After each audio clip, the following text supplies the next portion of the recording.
All right, so first of all, the question, what is molar mass? It's something I wanted you to read about yesterday. But in general, we want to know what molar mass is.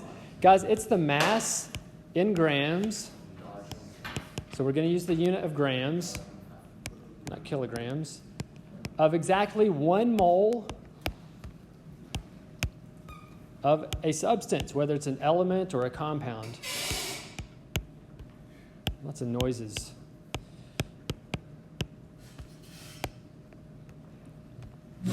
It's actually really easy to find and calculate. So number 2, to calculate the molar mass of a compound, you add up all the masses of all the atoms in the compound.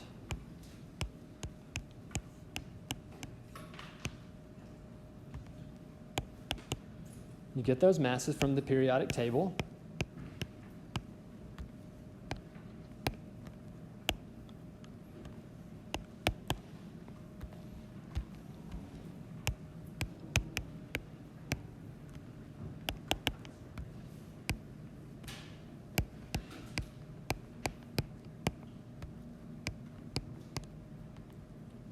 You can say, or element. It could be an element. It doesn't have to be a compound.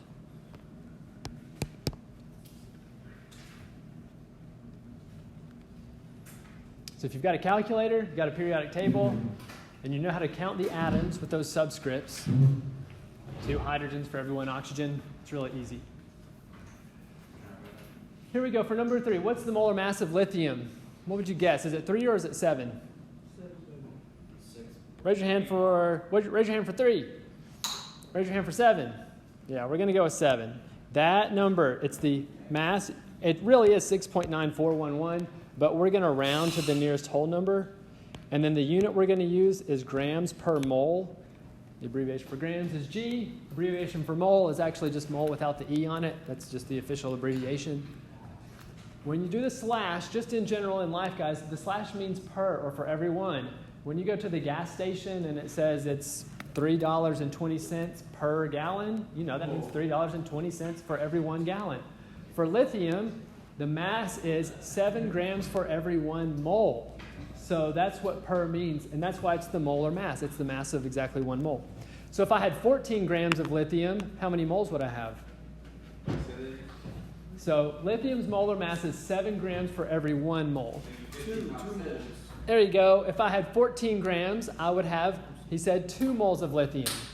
If I had 21 grams of lithium, how many moles would I have? 3. And see, the cool thing about that is if you know you have 3 moles and every single mole is this many atoms, obviously you're not going to deal with a huge number like that. That's too big of a number to want to work with all the time. So we talk about it in terms of moles to represent all those atoms or all those molecules.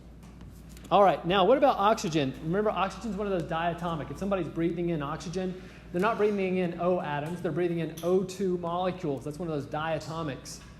So how many oxygen atoms am I dealing with in number 4? 2. So if I want to find the molar mass of oxygen, I'm going to say 2 times the mass from the periodic table, 16 again. What's 2 times 16? You got it, 32. And then the unit is always grams per mole.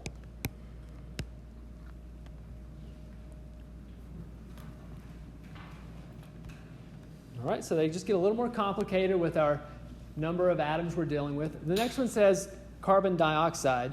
Before I scroll down, I want to make sure everybody's caught up with me because I have to clear the screen when I scroll. Does anybody need more time?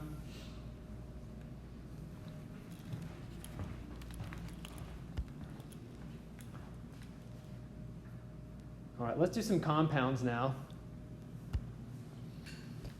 For carbon dioxide, when I want to add up all the atoms that make up carbon dioxide, I see that there are how many carbon atoms in carbon dioxide?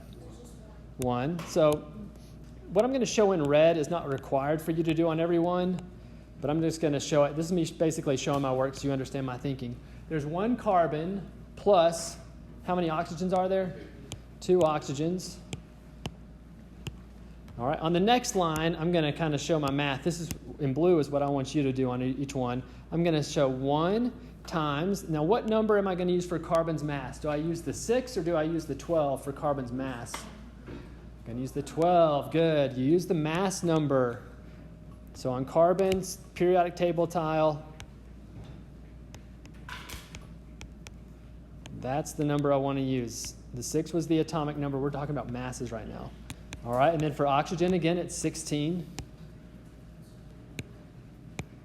All right, yeah, so I add up 12 plus 32. Actually, you don't have to show, you just have to show what I just showed in blue there for the assignment. I'll say 12 plus 32. Then we get our final answer here. It's 44. What's my unit going to be? Grams per mole. So the reason I'm going to the end, I'm going to almost the last day of class, and I want us to keep going to talk about this, is because if, maybe you will, maybe you won't, but if you ended up in a chemistry class, probably by the second or third day, the professor, if you were in college, you had a chemistry class, the professor would already start talking about the mole. And you might be wondering, what in the heck is he talking about, the mole? Well, I wanted us to get a little bit familiar with this idea. To find the mass of a mole, this is how you do it. So you'll be a little bit familiar with it if you ever happen to see it again. All right, next one has even more atoms to it. All right, how many aluminum atoms am I dealing with on this next one? 2. So I'm going to add up 2 aluminum atoms plus, how many sulfur atoms are there? Good job. There are 3. Remember, the 3 outside of the parentheses multiplies times everything that's inside the parentheses. So there's 3 sulfurs. Oh, how many oxygens are there? There's 12. It's 3 times 4. So we've got 12 oxygens. All right, then we just go to the periodic table. Again, this is the part I expect you to show me on your work is 2 times. All right, let's look for aluminum over there. I'm going to call on some people to make sure everybody knows what numbers we're looking for on these things.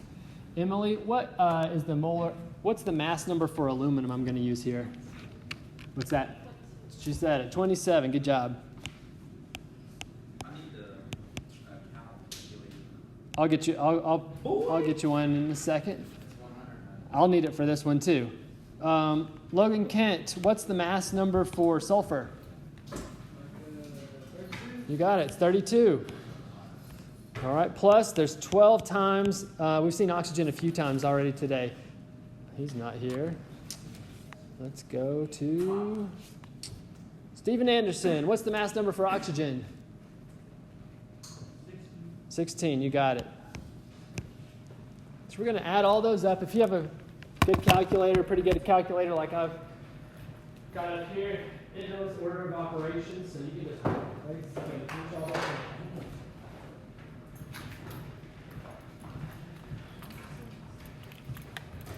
If anybody wants to pass those out, that would be great. 2 times 27 plus 3 times 32 plus 12 times 16. You got it. Yep, 342. So the stuff in red, I just like to show so you can see how I'm working this out. The stuff in blue is what I want you to show in order to show your work throughout the rest of the worksheet. All right, does anybody have any questions about how to do that?